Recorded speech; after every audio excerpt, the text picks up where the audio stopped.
Assalamualaikum warahmatullahi wabarakatuh. Perkenalkan, nama saya Muhammad Nurul Huda dan kelompok saya Rahma Albia. Pada materi hari ini, materi tentang non-litigasi, kita akan membahas tentang 3 aspek. Yang pertama adalah teknik praktek mediasi, yang kedua adalah kendala-kendala yang dihadapi mediator, yang ketiga yaitu CO mediasi.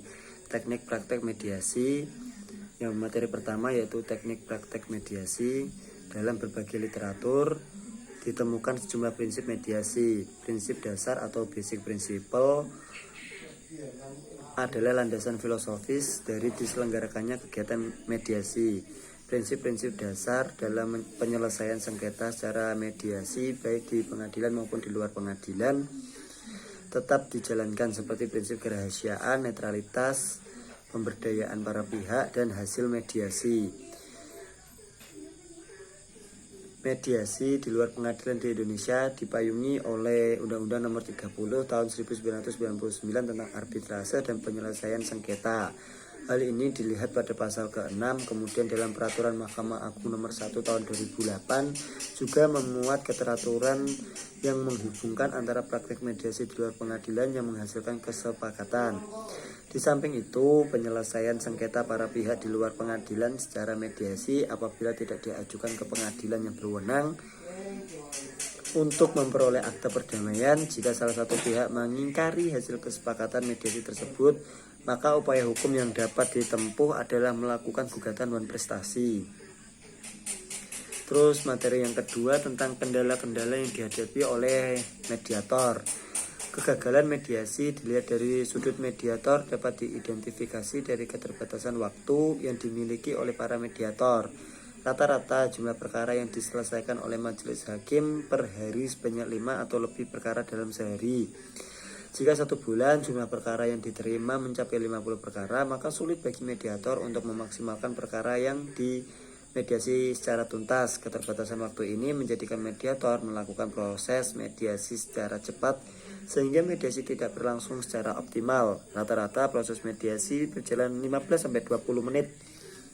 Cara teoritis, waktu yang ideal untuk mediasi berdasarkan hasil pelatihan beberapa mediator mencapai sekitar 1 jam atau 60 menit. Beberapa kendala yang dihadapi oleh mediator ada banyak sih.